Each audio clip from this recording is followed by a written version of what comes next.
सारेगामा कारवां mini भक्ति।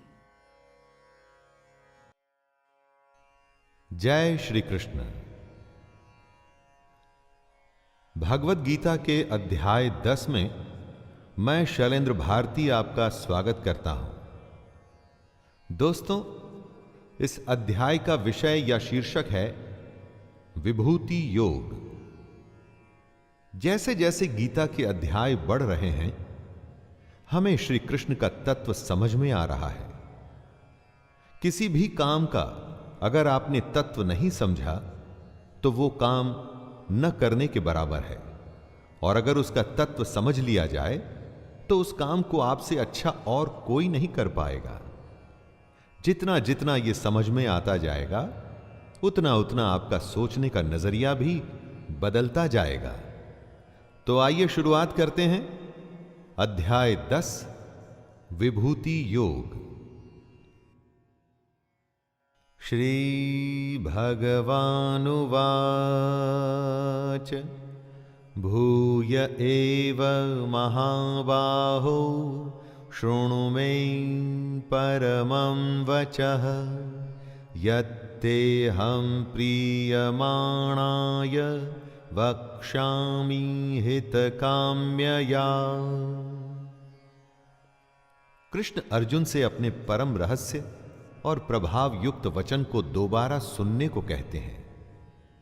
कृष्ण अर्जुन से अत्यंत प्रेम रखते हैं और ये रहस्य और प्रभाव युक्त वचन वो उसके हित के लिए ही कह रहे हैं। लेकिन दोबारा क्यों? दोस्तों, परीक्षा से पहले अभ्यास के समय हर बात एक बार में समझ आ जाए ये जरूरी नहीं। बार बार एक ही बात को सुनकर उसे समझना पड़ता है। और फिर ये तो श्री कृष्ण के वचन हैं, जिनसे बड़ा ज्ञान कोई है ही नहीं, तो इन बातों को तो दोबारा सुनना ही पड़ेगा। जब आप कृष्ण की शरण में आ जाते हैं तो फिर आप उनकी जिम्मेदारी हो जाते हैं। जब तक अर्जुन को समझ नहीं आया तब तक प्रभु ज्ञान देते रहेंगे। न मे विदुः सुरगणाः प्रभवं न महर्षयः अहमादिर्हि देवानां महर्षिणां च सर्वशः। कृष्ण के पैदा होने को न देवता लोग जानते हैं और न महर्षि जन, और इसके पीछे वजह है कृष्ण सब प्रकार से देवताओं का और महर्षियों के भी आदि कारण है। कृष्ण का कहना है कि जन्म कर्म च मे दिव्यम, अर्थात कृष्ण का जन्म और कर्म अलौकिक है, हमारी इन साधारण आंखों से नहीं देखा जा सकता। यही वजह है कि देवता और महर्षि भी कृष्ण की उत्पत्ति को, कृष्ण के प्रकट होने को, कृष्ण के देव भाव को, उनके परम तत्व को समझ नहीं सकते।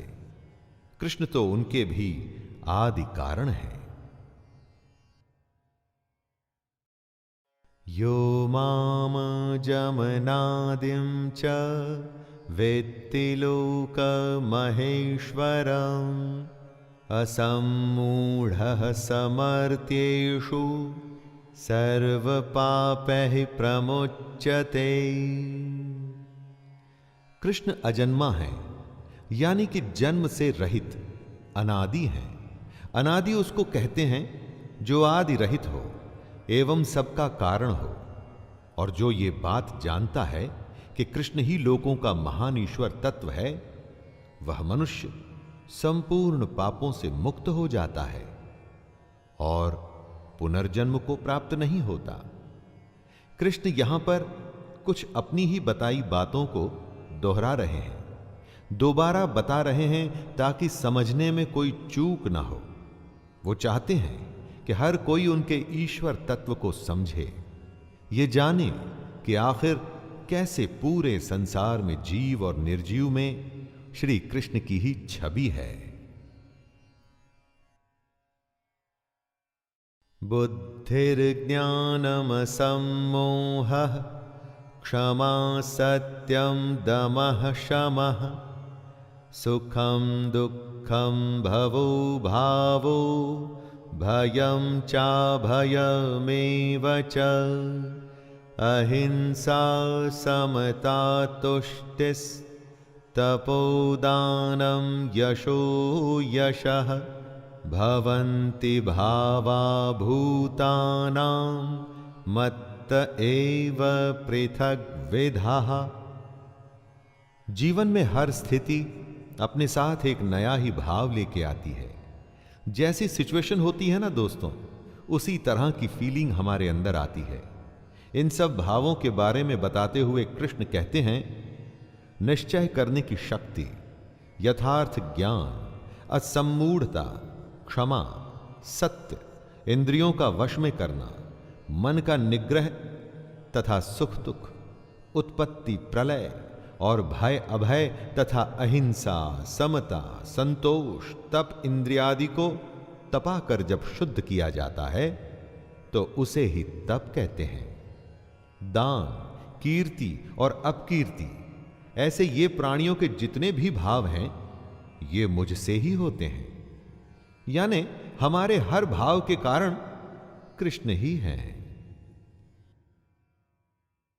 महर्षयः सप्त पूर्वे चत्वारो मनवस्तथा मद्भावा मानसा जाता येषां लोक इमाः प्रजाः। हम सब के होने से पहले दुनिया में कुछ और था, उसी को बताते हुए कृष्ण कहते हैं, वो थे 7 महर्षि जन। इन 7 महर्षि जन से भी पहले थे 4 सनकादि, अर्थात मन, बुद्धि, चित्त और अहंकार। स्वयंभुव आदि 14 मनु, ये सब के सब कृष्ण के संकल्प से ही उत्पन्न हुए। कृष्ण की ही प्रेरणा से ये सब पैदा हुआ। इन्हीं सब की संसार में हम सब संपूर्ण प्रजा हैं।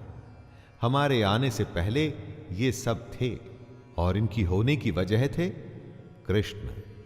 जब कुछ भी नहीं था तब कृष्ण थे, जब कुछ नहीं रहेगा तब दोबारा सब कुछ की उत्पत्ति के लिए भी कृष्ण ही होंगे दोस्तों। एतां विभूतिं योगं च मम यो वेत्ति तत्त्वतः सोऽविकम्पेन योगेन युज्यते नात्र संशयः। क्यों है ये दुनिया, कैसे बनी ये दुनिया, ये सबसे स्वाभाविक सवाल हैं जो सोचने वाले के मन में आते ही हैं।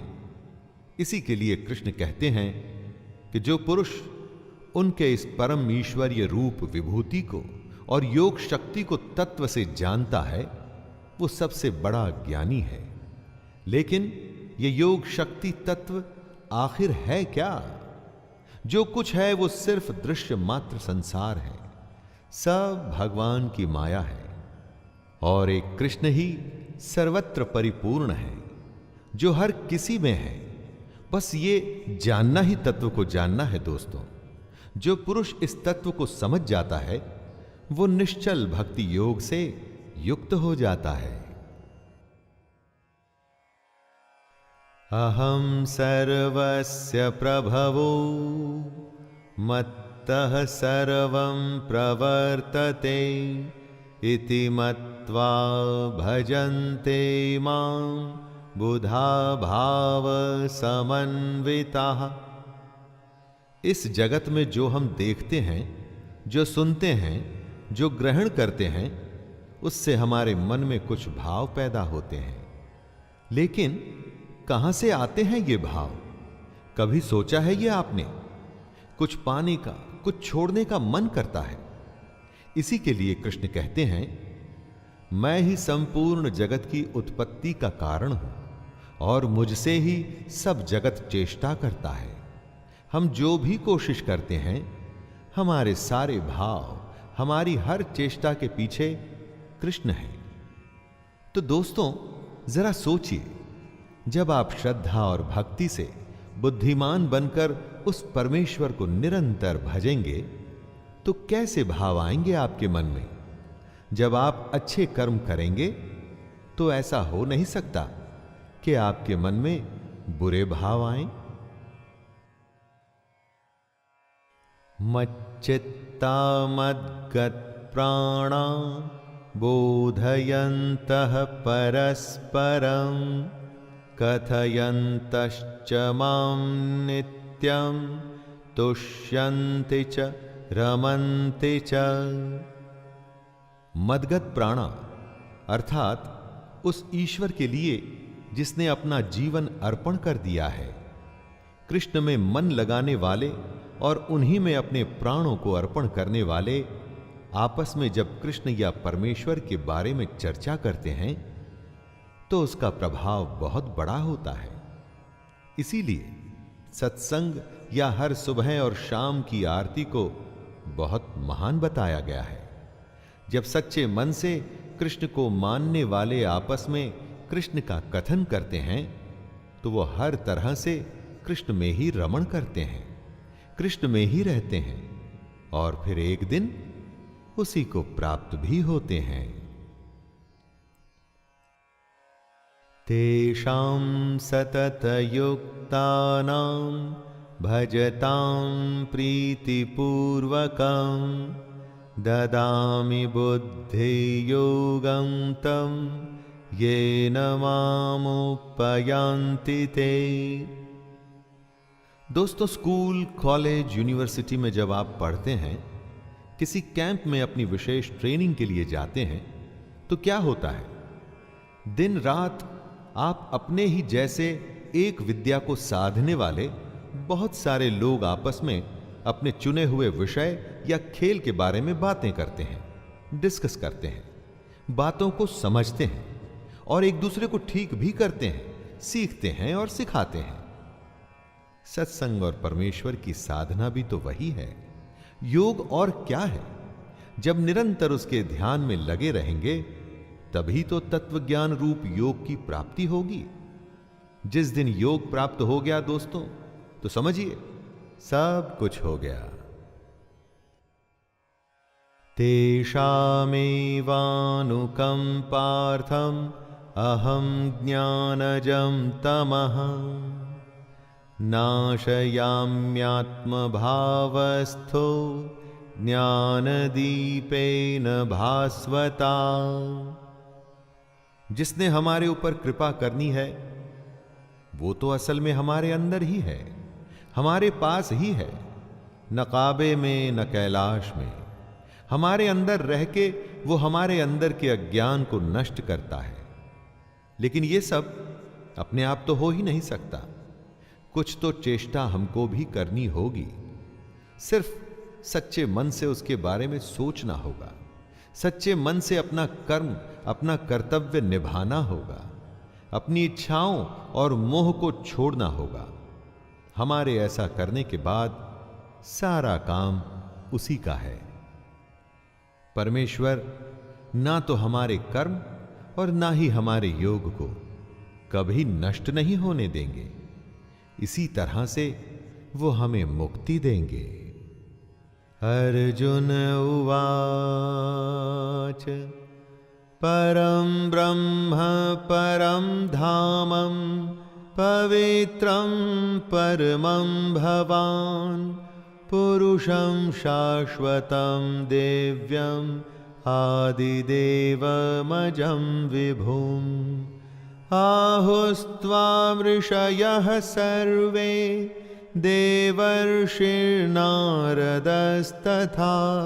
हसितो देवलो व्यासः स्वयं चैव ब्रवीषि मे। अर्जुन ने युद्ध छोड़ दिया था। युद्ध के बीचों बीच बैठ उसने लड़ने से मना कर दिया था। इसीलिए कृष्ण ने उसे ज्ञान देना शुरू किया था। ऐसा लगता है कि शायद अब उसे कृष्ण का ज्ञान और उनका स्वरूप समझ में आ रहा है। समय लगता है दोस्तों, लेकिन अगर आप अपने सारथी, अपने मार्गदर्शक, अपने गुरु की बातें ध्यान से सुने तो ज्ञान अवश्य ही प्राप्त होता है। अर्जुन कृष्ण को परम ब्रह्म परम धाम और परम पवित्र बताते हुए कहते हैं, आपको सब ऋषिगण सनातन, दिव्य पुरुष एवं देवों का भी आदि देव, अजन्मा और सर्वव्यापी कहते हैं। वैसे ही देवर्षि नारद, असित, देवल ऋषि तथा महर्षि व्यास भी कहते हैं।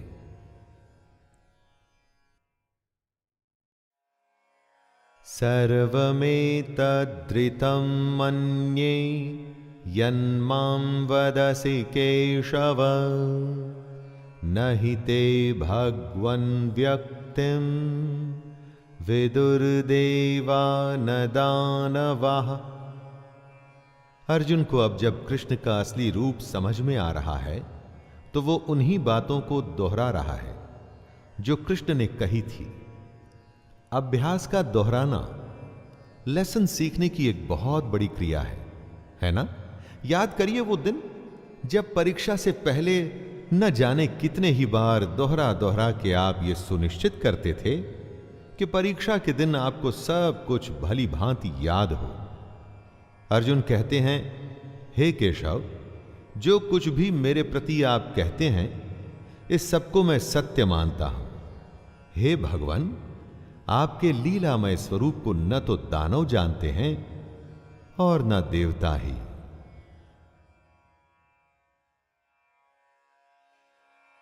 स्वयमेवात्मनात्मानं वेत्थत्वं पुरुषोत्तमं भूतभावन भूतेश देवदेव जगत्पते। अर्जुन कृष्ण को भूतों को उत्पन्न करने वाले कह रहे हैं। भूत अर्थात जो भी हमें दिखता है, ये सारी दुनिया, ये सब उसी की सृष्टि है। वही इन भूतों का ईश्वर है। अर्जुन आगे कहते हैं, हे देवों के देव, हे जगत के स्वामी, हे पुरुषोत्तम, आप स्वयं ही अपने से अपने को जानते हैं। दोस्तों, इस बात को दोबारा सुनिए। आप स्वयं ही अपने से अपने को जानते हैं। क्या मतलब हुआ इसका? कृष्ण हमारे अंदर होते हैं और हमारे अंदर रहते हुए ही वो हमारे अंदर वो भाव जगाते हैं जिससे हम कृष्ण के असली रूप को जान सकें। तो ये तो वही बात हुई कि अपने से अपने को जानना, है ना? वक्तुमर्हस्य शेषेण दिव्या ह्यात्मविभूतयः याभिर्विभूतिभिर्लोकान् इमांस्त्वं व्याप्य तिष्ठसि। ज्ञान का मार्ग आसान नहीं है। जो जानना चाहता है वो कभी रुकता नहीं, उसे और जानना होता है। ऐसे ही अर्जुन के साथ भी हो रहा था। कृष्ण के स्वरूप का ज्ञान अभी अर्जुन के लिए बाकी था। उसका संशय खत्म होना शुरू हुआ था, लेकिन पूरी तरह से खत्म नहीं हुआ। इसीलिए वो कृष्ण से कहते हैं, आप ही अपनी उन दिव्य विभूतियों को संपूर्णता से कहने में समर्थ हैं, जिन विभूतियों द्वारा आप इन सब लोगों को व्याप्त करके स्थित हैं। अर्जुन कृष्ण से उनकी विशेषता, उनकी खासियत जानना चाहता है, और वो ये भी जानता है कि अपनी विशेषता के बारे में सिर्फ और सिर्फ कृष्ण ही कह सकते हैं और कोई नहीं। कथं विद्यामहं योगिन्स त्वां सदा परिचिन्तयन् केषु केषु च भावेषु चिन्त्योऽसि भगवन्मया। अर्जुन अपने सवाल को बढ़ाते हुए पूछ रहा है कि वो किस प्रकार निरंतर चिंतन करता हुआ कृष्ण को जाने और किन किन भावों से कृष्ण उसके द्वारा चिंतन करने योग्य हैं। कैसे वो निरंतर कृष्ण का चिंतन करे और वो कौन से भाव हैं जिनसे वो कृष्ण के बारे में सोचे। अर्जुन की इस पिपासा, जिज्ञासा से हमें यह सीखना चाहिए दोस्तों कि जब तक कि ज्ञान पूरा न मिल जाए हमें रुकना नहीं चाहिए। इसी तरह की निष्ठा, इसी तरह की तन्मयता यानी कि लगन आपको अपने क्षेत्र में बेस्ट बनाती है या वर्ल्ड चैंपियन बनाती है।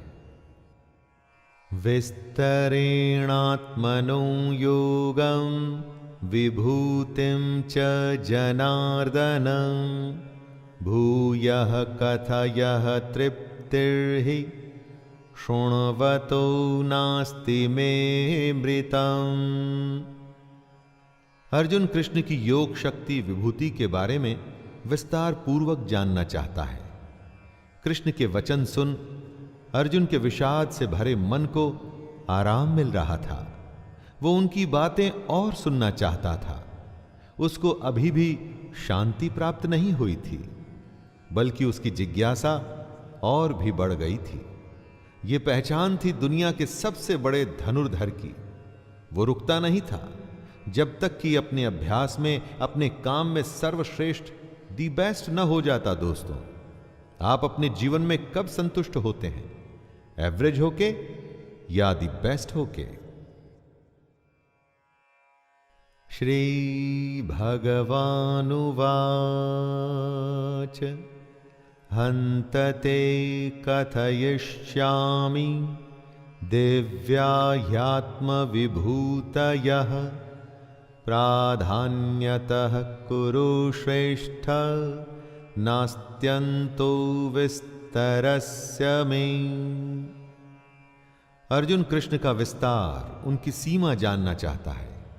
कृष्ण सादगी से कहते हैं, तू मेरी विभूति, मेरी विशेषता के बारे में सुन, क्योंकि मेरे विस्तार का तो कोई अंत ही नहीं। दोस्तों, कृष्ण की क्या सीमा है? वो कहां तक जाते हैं? वो हम लोगों के लिए या अर्जुन के लिए ये जानना संभव है क्या? ना, ये संभव नहीं है दोस्तों।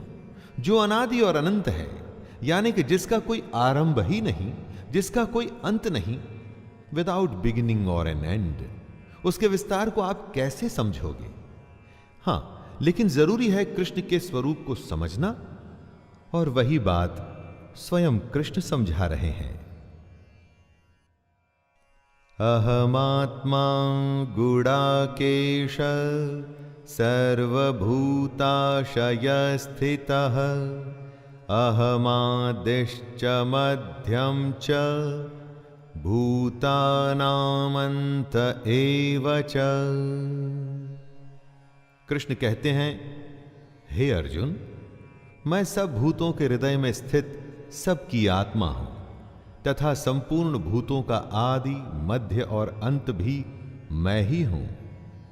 हमारे अंदर जो आत्मा स्थित है, जिससे हमको मिलना है, जिसको हमें जानना है, वो कृष्ण ही है। हमारी शुरुआत, मध्य और आखिरी पड़ाव भी कृष्ण ही है। कई बार जब हम कुछ करते हैं तो अंदर से आवाज आती है कि ये सही है या ये गलत है। कौन होता है वो जो आपको ये बताता है? हमारी अंतरात्मा यानी कृष्ण, जो अपने अंदर की इस आवाज को निरंतर सुनने लगते हैं। उनकी गट फीलिंग कभी गलत नहीं होती दोस्तों।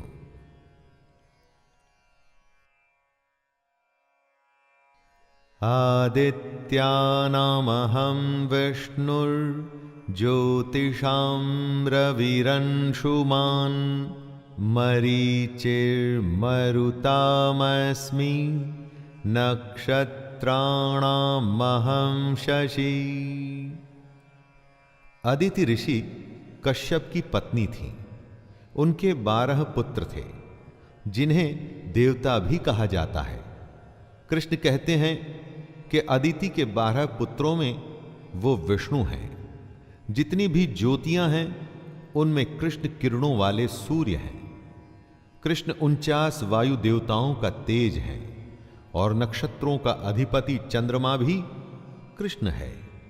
यहां पर कृष्ण अपनी महिमा, अपने विराट स्वरूप को समझा रहे हैं। सिर्फ बातों की परिभाषा न समझिए दोस्तों, उनमें छुपा तत्व, उसके अंदर की गहरी बात को समझिए। जितनी भी ज्योतियां हैं, उनमें जो सूर्य है वो कृष्ण है। क्या आप और किसी ज्योति को जानते हैं जो सूर्य से अधिक तेज हो? वेदानां सामवेदोऽस्मि देवानामस्मि वासवः इन्द्रियाणां मनश्चास्मि भूतानामस्मि चेतना। कृष्ण अपने को वेदों में साम वेद बताते हैं। चारों वेदों में कृष्ण ने खुद को साम वेद बताया है। जितने भी देव हैं उनमें वो इंद्र हैं। हमारी जो 5 इंद्रियां हैं उनमें कृष्ण मन है। मन को जीत लेने पर इंद्रियों को वश में करना मुश्किल नहीं होता। इसीलिए कृष्ण हमेशा मन पर विजय पाने की बात करते हैं। और जितने भी प्राणियों की जो चेतना है, यानी कि उनकी जीवन शक्ति, वो शक्ति जो उनमें संचार करती है, जिसकी वजह से हम सारे प्राणी जिंदा हैं, वो चेतना कृष्ण ही हैं। जब हमारे प्राण निकल जाते हैं, हमारी चेतना चली जाती है, तो समझिए कि हम में से कृष्ण निकल गए।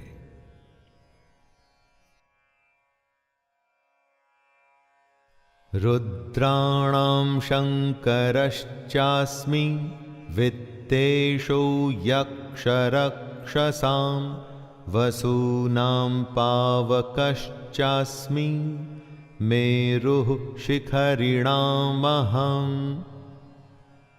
ऋग्वेद में रुद्र को बलवानों में सबसे अधिक बलवान कहा गया है। ऐसे एकादश रुद्र होते हैं।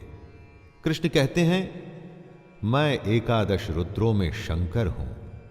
रुद्र देवता को दुष्टों को दंड देने वाला, रोगों का निवारण करने वाला, महावीर और सभा का अध्यक्ष कहा गया है।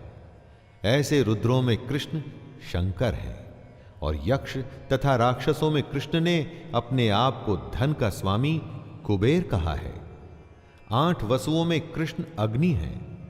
और शिखर वाले पर्वतों में जो सुमेरु पर्वत हैं, वो कृष्ण ही हैं। किसी भी वस्तु या प्राण की जो परिपक्वता है, वो कृष्ण है।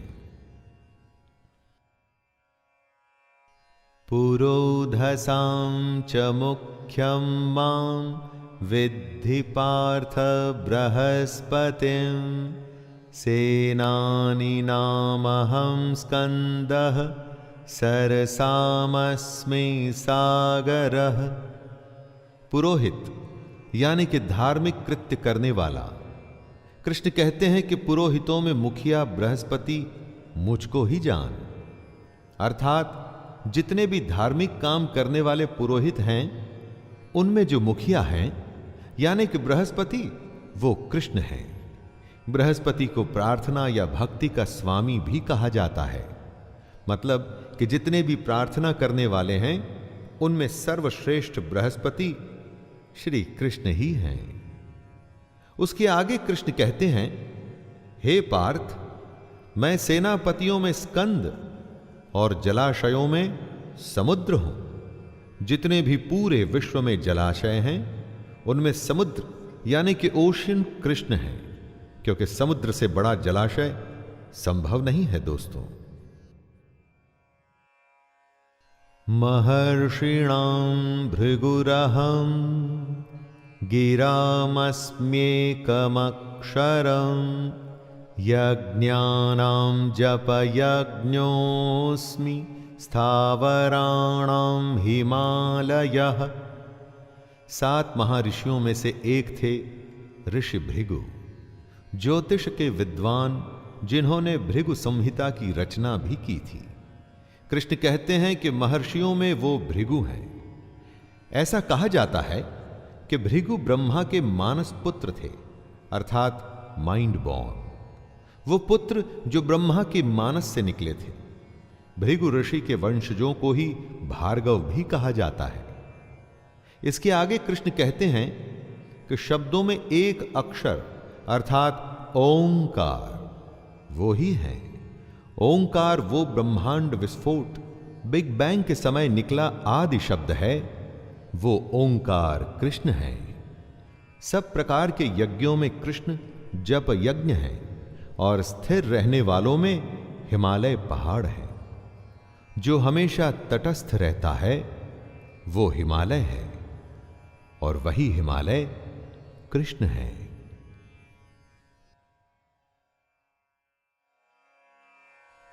अश्वत्थः सर्ववृक्षाणां देवर्षीणां च नारदः गन्धर्वाणां चित्ररथः सिद्धानां कपिलो मुनिः।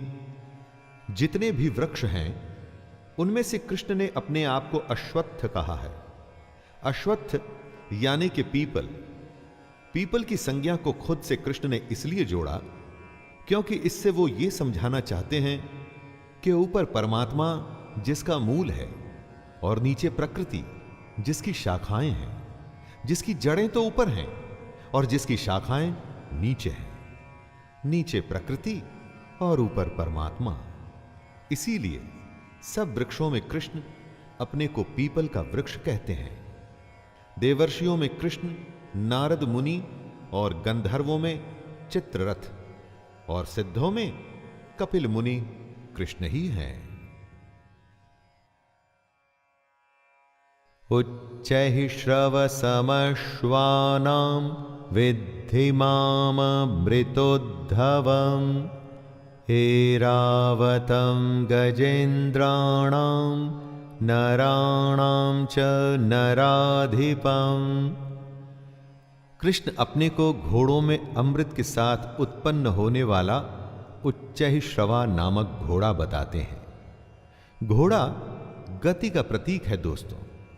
आत्मा के तत्व को पकड़ने के लिए मन जब गति पकड़ता है तो वो घोड़ा है, और वो घोड़ा जो अमृत के साथ जन्मा वो श्रेष्ठ है। दुनिया में हर वस्तु नाशवान है, लेकिन आत्मा अजर अमर है, यानी अमृत स्वरूप। दोस्तों, श्रेष्ठ हाथियों में कृष्ण ऐरावत नामक हाथी हैं, और मनुष्यों में जो राजा है वो कृष्ण है। हर एक अवस्था या वस्तु में जो सबसे श्रेष्ठ है वही कृष्ण है। आयुधानामहं वज्रं धेनूनामस्मि कामधुक् प्रजनश्चास्मि कंदर्पः सर्पाणामस्मि वासुकिः। दोस्तों, आपने बहुत बड़े बड़े वेपन्स देखे होंगे युद्धों में या फिल्म्स में। पुराने समय में एक शस्त्र होता था वज्र, जिससे बड़ा कोई शस्त्र नहीं होता था। यह वज्र दधीचि ऋषि की अस्थियों से बना था, इसलिए यह श्रेष्ठ था। सब शस्त्रों में कृष्ण ही वज्र हैं। गौओं में अपने आप को कृष्ण बता रहे हैं कामधेनु। पुरुष और नारी अगर साथ नहीं आएंगे तो यह दुनिया खत्म हो जाएगी। और जब शास्त्र द्वारा बताई गई रीति से संतान की उत्पत्ति करते हैं तो उस संतान को उत्तम बताया जाता है। शास्त्रोक्त रीति से संतान की उत्पत्ति का जो हेतु है वो कामदेव, वो भी कृष्ण है। सर्पों में सर्पराज, जी हां वासुकी, वो भी कृष्ण ही हैं। अनन्तश्चास्मि नागानां वरुणो यादसामहं पितॄणामर्यमा चास्मि यमः संयमतामहं। कृष्ण कहते हैं, नागों में मैं शेष नाग हूं। शेष नाग वो नाग है जिसके 1000 फन होते हैं, इसीलिए इन्हें अनंत शेष नाग कहा जाता है। विष्णु भगवान इसी पर विराजमान होकर के सोते हैं। पौराणिक कथाओं में ऐसा कहा गया है कि हमारी धरती को शेष नाग ने ही धारण किया हुआ है। जलचरों में कृष्ण अधिपति वरुण देवता हैं और पितरों में अर्यमा नामक पितर है, तथा शासन करने वालों में यमराज मैं ही हूं, ऐसा कृष्ण कहते हैं। जीवन के हर क्षेत्र से कोई ना कोई एक उदाहरण चुन लीजिए, उसकी विशेषता और श्रेष्ठता में आपको कृष्ण ही नजर आएंगे। यही बात हमें कृष्ण समझा रहे हैं कि वे क्या हैं। प्रह्लादश्चास्मि दैत्यानां कालः कलयतामहं मृगाणां च मृगेन्द्रोऽहं वैनतेयश्च पक्षिणां। दैत्यों में कृष्ण प्रह्लाद है, वही प्रह्लाद जो हिरण्यकश्यप का पुत्र था। लाखों कोशिशों के बावजूद जिसे हिरण्यकश्यप मार नहीं पाया था। कृष्ण आगे कहते हैं कि गणना करने वालों का समय वो ही है। क्षण, घड़ी, दिन, पक्ष, मास आदि में जो समय है वो कृष्ण ही है। दोस्तों जरा सोचिए, जब समय बीतता है तो क्या होता है? समय को अगर आपको डिफाइन करना हो तो क्या कर पाएंगे आप? क्या चीज है समय? हर पल हर समय जो बीत रहा है, लेकिन उसे समझाना या समझना बहुत ही मुश्किल है। और वही समय कृष्ण है। पशुओं में कृष्ण सिंह है और पक्षियों में वो गरुड़ है। पवनः पवतामस्मि रामः शस्त्रभृतामहं झषाणां मकरश्चास्मि स्रोतसामस्मि जाह्नवी। यज्ञ से सारा माहौल, सारा वातावरण शुद्ध हो जाता है। ऐसी पवित्र करने वाली वायु कृष्ण है। वायु के बिना जीवित रहना असंभव है। बुरे से बुरे प्रदूषण से जब वातावरण बिगड़ जाता है, तब शुद्ध वायु ही उसको पवित्र करके सांस लेने लायक बनती है। और ये वायु कृष्ण है। जो शस्त्र उठाते हैं, युद्ध करते हैं, उनमें कृष्ण श्री राम है। मर्यादा पुरुषोत्तम दशरथ पुत्र राम, रावण का वध कर धर्म की स्थापना करने वाले राम। मछलियों में कृष्ण मगरमच्छ हैं और नदियों में कृष्ण श्री भागीरथी की गंगा जी है। भगीरथ ऋषि के तप से जो गंगा धरती पर आई थी और जिसे शिव ने अपनी जटाओं में समाहित किया था, वही पवित्र गंगा कृष्ण है। सर्गाणामादिरन्तश्च मध्यं चैवाहमर्जुन अध्यात्मविद्या विद्यानां वादः प्रवदतामहं। हे अर्जुन, सृष्टियों का आदि और अंत तथा मध्य भी मैं ही हूं। सृष्टि जहां से शुरू हुई, अभी जो चल रही है, यानी कि मध्य, और एक दिन जब प्रलय आएगा और सब उसी ब्रह्म में विलीन हो जाएगा, यानी कि अंत, ये तीनों अवस्थाएं कृष्ण हैं। कृष्ण आगे कहते हैं कि मैं विद्याओं में आध्यात्म विद्या अर्थात ब्रह्म विद्या और परस्पर विवाद करने वालों का तत्व निर्णय के लिए किया जाने वाला वाद भी मैं ही हूं। हर विषय की अलग विद्या होती है। आध्यात्म विद्या अर्थात ब्रह्म विद्या, यानी कि वो विद्या जो हमारी आत्मा का द्वार आध्यात्म की तरफ खोले, जिससे हमें ब्रह्म की प्राप्ति हो, वो कृष्ण है।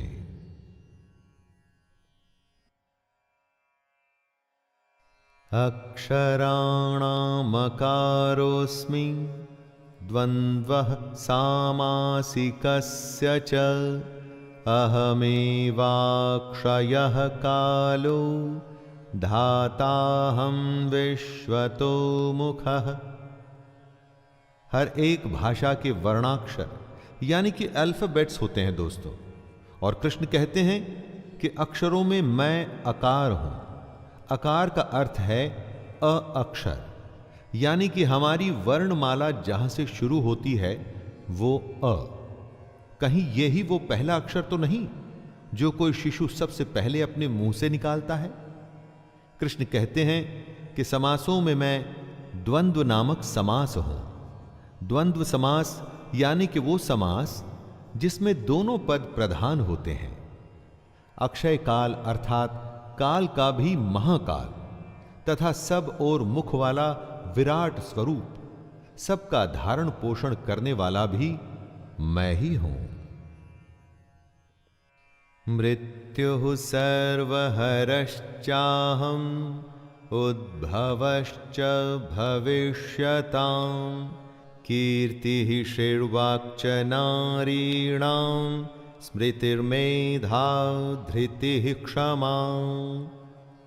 कृष्ण अपने बारे में ही विभूतियां बताते हुए कह रहे हैं कि मैं सबका नाश करने वाला मृत्यु और उत्पन्न होने वालों का उत्पत्ति हेतु हूं। जब कोई पैदा होता है तो उसका कारण वजह कृष्ण है। जिस भी किसी का जन्म हो रहा है उसकी वजह कृष्ण को ही माने। और फिर जब देह का समय पूरा हो जाता है, जब समय हो जाता है आत्मा के शरीर को बदलने का, तो मृत्यु भी कृष्ण ही है। स्त्रियों में कीर्ति यानी कि ग्लोरी दोस्तों, श्री यानी कि सम्मान, वाक यानी कि बोलना, स्मृति मेधा यानी कि इंटेलेक्ट, धृति यानी कि बराबरी और क्षमा मैं ही हूं। बृहत्साम तथा साम्नां गायत्री छन्दसामहं मासानां मार्गशीर्षोऽहं ऋतूनां कुसुमाकरः। श्रुति यानी कि सुना हुआ, ईश्वर की वो वाणी जो सुनी जाती है। कृष्ण अपना परिचय देते हुए अर्जुन से कह रहे हैं, गायन करने योग्य श्रुतियों में मैं बृहत्साम हूं। बृहत्साम का मतलब होता है ऐसा गायन जो स्वर्ग लोक श्रेष्ठत्व, मन और तेज को स्वर आलाप से व्यंजित करता हो, यानी कि वो सबसे बड़ा गायन जो ऋचाओं में स्वर प्रधान है। छंदों में गायत्री छंद हूं, यानी कि गायत्री महामंत्र, तथा महीनों में मार्गशीर्ष और ऋतुओं में वसंत भी मैं ही हूं। द्यूतं छलयतामस्मि तेजस्तेजस्विनामहं जयोस्मि व्यवसायोस्मि सत्वं सत्ववतामहं। छल कई तरीके के होते हैं। पैसों का छल होता है, रिश्तों में छल होता है, राजनीतिक छल होता है। जैसे दोस्तों क्रिकेट में मैच फिक्सिंग जैसे छल भी तो होते हैं ना। जितने भी छल हैं, इनमें सबसे भयंकर छल कौन सा होता है वो जानते हैं? जो पल में कुछ भी करने की क्षमता रखता हो, वो है जुआ। इसीलिए कृष्ण कहते हैं कि मैं छल करने वालों में जुआ हूं। प्रभावशाली पुरुषों का जो प्रभाव है, उनका जो ओज है, वो भी कृष्ण ही है। जो जीत जाते हैं उनकी विजय कृष्ण है। निश्चय करने वालों का निश्चय और सात्विक पुरुषों का सात्विक भाव भी कृष्ण ही है। वृष्णीनां वासुदेवोऽस्मि पाण्डवानां धनञ्जयः मुनीनामप्यहं व्यासः कवीनामुशना कविः। यादवों के अंतर्गत एक वृष्णि वंश भी था। उसी के संदर्भ में कृष्ण कहते हैं कि वृष्णि वंशियों में मैं वासुदेव हूं, अर्थात जो इस समय स्वयं अर्जुन के सामने खड़े थे वो कृष्ण। कृष्ण आगे कहते हैं कि पांडवों में वो धनंजय हैं, अर्थात अर्जुन। पांडवों में हर किसी के पास गुणों की कमी नहीं थी, लेकिन उनमें सर्वश्रेष्ठ अर्जुन ही थे। तो स्वाभाविक ही है कि उन सब में से अगर कोई कृष्ण हो सकता था तो अर्जुन। मुनियों में वो वेद व्यास है, महाभारत के महान रचयिता, और कवियों में शुक्राचार्य कवि भी कृष्ण ही हैं। दंडो दमयतामस्मि नीतिरस्मि जिगीषतां मौनं चैवास्मि गुह्यानां ज्ञानं ज्ञानवतामहम्। मैं दमन करने वालों का दंड अर्थात दमन करने की शक्ति हूं। दबाने का काम सिर्फ शक्ति का काम होता है, उसमें और कुछ काम नहीं आता। इसीलिए जिन्होंने दमन करना है, दबाना है, उनके दबाने की शक्ति कृष्ण है। जीतने की इच्छा वालों की नीति हो। जीतने के लिए बहुत कुछ करना पड़ता है, श्रम, इच्छा शक्ति, अभ्यास और जाने क्या क्या, लेकिन बिना नीति के जीत संभव नहीं है दोस्तों। गुप्त रखने योग्य भावों का जो रक्षक होता है वो होता है मौन, और वह मौन मैं हूं। अगर मौन नहीं टूटेगा तो कभी गुप्त भाव भी प्रकट नहीं होगा, और ज्ञानवानों का तत्व ज्ञान भी मैं ही हूं।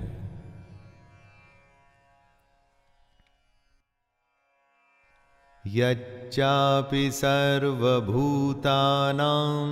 बीजं तदहमर्जुन न तदस्ति विना यतस्यान् मया भूतं चराचरम्। हे अर्जुन, जो सब भूतों की उत्पत्ति का कारण है वो भी मैं ही हूं, क्योंकि ऐसा चर और अचर कोई भी भूत नहीं जो मुझसे रहित हो। जिसमें प्राण हैं या जो निर्जीव हैं वो इस दुनिया में मेरे ही संकल्प से हैं।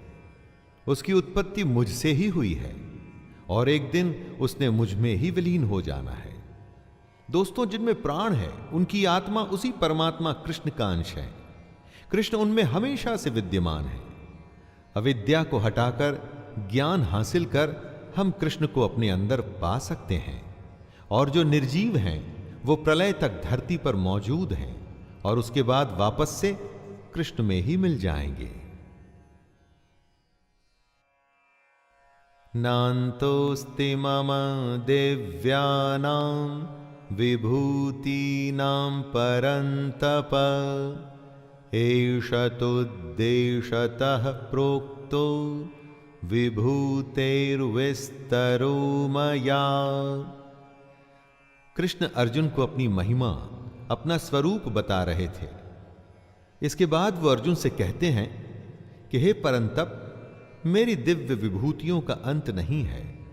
मैंने अपनी विभूतियों का यह विस्तार तो तेरे लिए एक देश से अर्थात संक्षेप से कहा है। कृष्ण ने अपनी कई विभूतियों के बारे में अर्जुन से कहा। जीवन से जुड़े हर क्षेत्र से उन्होंने उदाहरण दिए। इतना कुछ कहने के बाद भी उनकी विभूतियों का अंत नहीं हुआ। हो भी नहीं सकता दोस्तों। कृष्ण का कहना है कि उनका कोई विस्तार नहीं, वो तो बिना सीमा के हैं।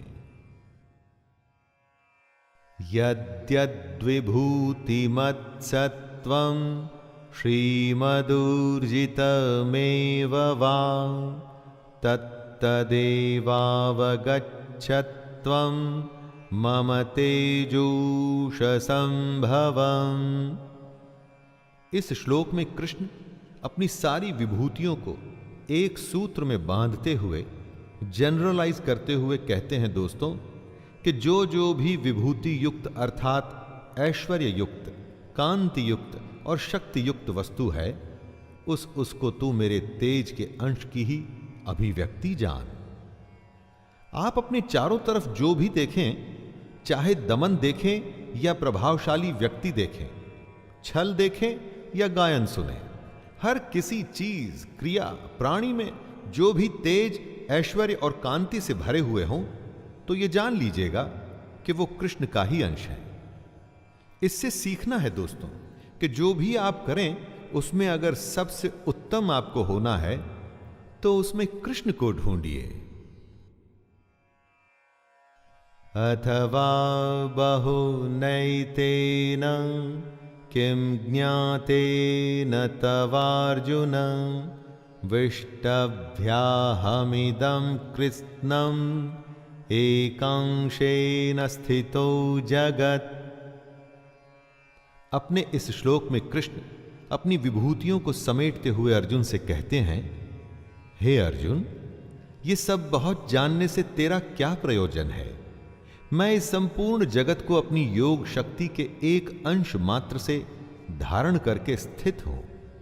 कृष्ण ने अर्जुन को अपनी एक एक बात बताई दोस्तों, अपने हर रूप के बारे में ज्ञान दिया। लेकिन अब वो ऐसा कह रहे हैं कि इन सब बातों से अर्जुन का क्या मतलब? अर्जुन को और हमको सिर्फ एक ही बात से प्रयोजन होना चाहिए, अपने युद्ध, अपने कर्म और अपने कर्तव्य से। दोस्तों, ये था गीता का 10वां अध्याय। यहां पर हम परिचित हुए कृष्ण की विभूतियों से, कैसे हर अंश में, हर काम में, हर वस्तु में कृष्ण मौजूद हैं। बस देखने की, पहचानने की देर है कृष्ण को। आपको वे हर कहीं मिलेंगे, हर जगह मिलेंगे, हर एक में मिलेंगे। खैर, अब हम मिलेंगे 11वें अध्याय में। तब तक के लिए अपने दोस्त शैलेंद्र भारती को आज्ञा दीजिए। जय श्री कृष्ण।